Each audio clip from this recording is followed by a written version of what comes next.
So for decades, there's been a debate over whether the U.S. should pay reparations to descendants of slaves. Now, it's a 2020 campaign issue. Several candidates have actually gone on the popular radio show The Breakfast Club to address the issue. In a new interview, I talked to the show's co-host, Charlamagne Tha God, about what he thinks.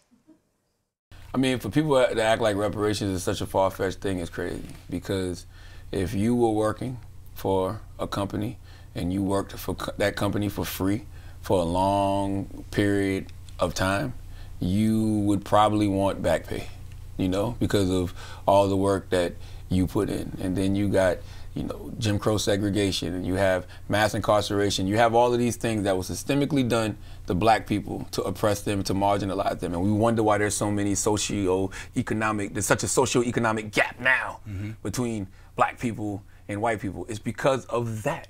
It's because of those policies that America implemented. It's because of that free labor we put in, you know, free labor that we were forced to do that helped build this country. So America needs to pay what they owe, you know? And like I said, it don't have to be in check form, but just acknowledging it, you know? Acknowledging the idea that y'all did something wrong to a group of people, and let's start over, apologize, you know, you reveal it, and then we can heal it. And then we can really get to a equal playing field in this country. So if one of these presidential candidates does not support, for example, reparations, they don't get your support.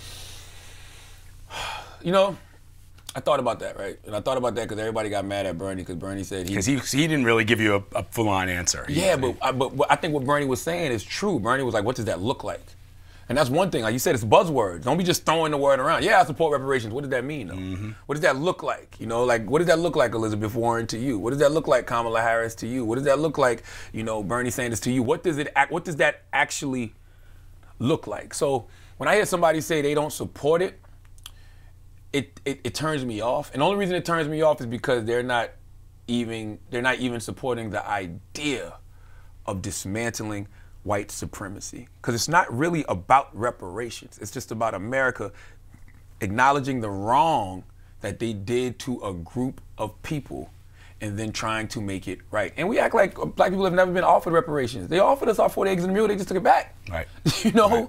And there's things out there like HR 40 that are right there that could at least be looked at and reviewed. So yeah, I want to know if these candidates are going to push right, things so it's like not that just, through. Yeah, I support it. It's, yeah, what does it look like to you, and what does it mean to you? What does it mean, frankly, to the American people? Yeah, and acknowledging it. Don't just say, nah, I'm not for reparations. I'm not for giving black people checks, because you're not even paying attention to what is actually being said. It's not about giving people checks. It's about acknowledging the fact that America did something wrong to a group of people and actually trying to figure out how to make it right. What does that look like?